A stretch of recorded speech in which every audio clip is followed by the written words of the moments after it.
Darling, dito na ako. Kasi mangot ka pa rin. Anak mo. Alis na lang ako. Galit ka pa rin. O ayan. Siguro din mamaya pagbalik ko na kapariban ka na ha. Walang kiss. Yeah. Basta darling. Andyan ka na pala, darling. Ay, Oo. sorry. Wow. Kapariban ka na. Ganda. Hindi mo pang riban eh. Wala kang sukli. Wala, 1.5 lang yun eh. Ano? Kaya na tayo, kanina pa tayo naantay eh. Traffic eh. Anong ulam? Andyan, tingnan mo.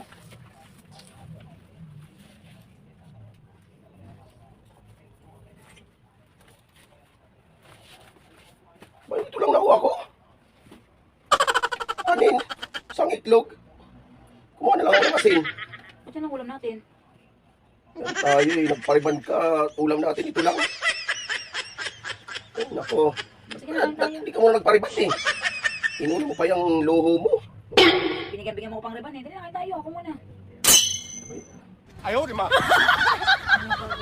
Bindin ka na kasi natin itlog. O, hati tayo. O, itlog. O. Diba? Sarap. Umuuna mo kasi yung luho mo. Pariban-riban ka pa eh. Hati tayo makain. Ano yun? Ano tayo ilaw? Ay, kandila. Ba't sa kapitbahay may ilaw? Ano yung kandila? Ang cellphone ko. Wait.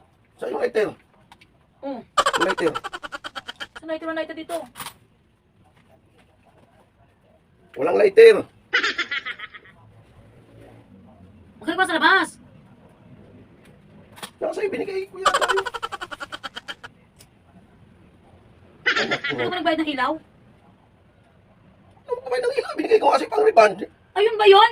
Sabi mo kasi mag-riban ako. Di mo naman sinabing pambayad mo pala ng ilaw yun. Sabi ko nga sa'yo, ito nga wala nga tayong ulam. Sabi ko sa'yo, inulam pa yung riban-riban na yan eh. Oo. Inuna pa talaga kasi yung luho mo eh. Ba yan? Mas importante pa sa'yo yung riban-riban yan kaysa sa... Eh uso nga kasi ngayon na mag-riban kasi magkapasto bagong taon. Oh, hindi magpapasko tayo magbabang taon ng asin ulam. Hmm? Ayaw, di ma. Yung ulam natin ito bukas.